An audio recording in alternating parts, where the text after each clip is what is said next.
जय श्री कृष्ण प्यारे साथियों। दिन की शुरुआत श्रीमद् भगवत गीता जी के साथ।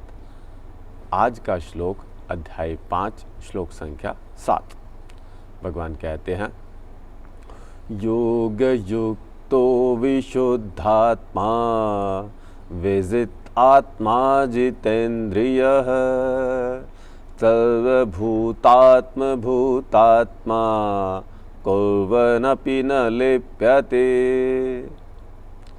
कर्म योगी कैसा होना चाहिए, किस प्रकार से वो निर्लिप्त रहता है, इस श्लोक में भगवान साथियों हमें इसके विषय में बतलाते हैं। भगवान कहते हैं विजित आत्मा, जिसने अपने मन को कंट्रोल किया हुआ है, जिसका मन उसके काबू में है, वश में है।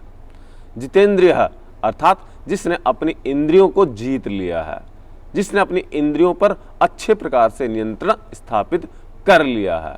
और विशुद्ध आत्मा, जिसका अंतःकरण प्योर है, बिल्कुल शुद्ध हो चुका है। और साथियों, अंतःकरण जब तक पवित्र नहीं होगा तब तक दिव्यता का उदय जीवन में होना असंभव है। तो भगवान क्या कहते हैं, जिसने अपने मन को जीत लिया है, इंद्रियों को जिसने काबू में कर लिया है और भीतर से अपने अंतःकरण को जिसने पवित्र कर लिया है, ऐसा साधक सब आत्माओं को अपनी आत्मा में ही परमात्मा का अनुभव करता है। मतलब आत्मा में ही परमात्मा दिखता है उसे, एक ही आत्मा का सारा विस्तार, ये जगत उसे दिखाई पड़ता है। जैसे नानक जी ने भी कहा है, कुदरत दे सब बंदे, एक नूर ते सब जग उपजा, कुदरत दे सब बंदे।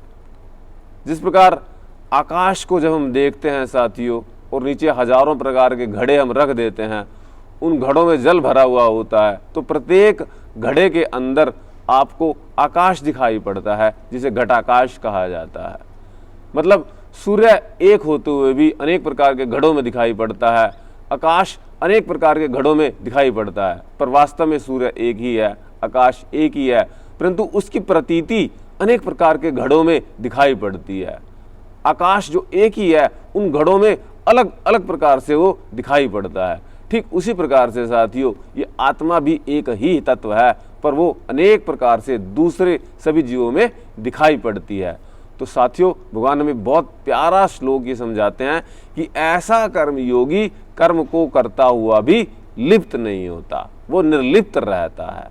मतलब कार्य करता हुआ वो आपको दिखाई पड़ता है। कौन? जिसने अपने मन को जीता है, इंद्रियों को जीता है, जिसका अंतःकरण पवित्र है, जो सब आत्माओं में अपनी आत्मा को देखता है, ऐसा कर्मयोगी यद्यपि आपको कार्य करता हुआ दिखाई पड़ता है, पर वास्तव में साथियों वो निर्लिप्त रहता है। अर्थात किसी भी चीज के साथ वो जुड़ता नहीं है, दिखाई पड़ता है जुड़ता हुआ, पर भीतर से वो अलग होता है। हम भी इसी मार्ग पर चलें, हर रोज योग करें, हर रोज श्रीमद् भगवत गीता पढ़े। आपसे निवेदन, कृपया इस वीडियो को अधिक से अधिक लाइक दे, शेयर दे, कमेंट दे और चैनल को सब्सक्राइब करना न भूलें। धन्यवाद।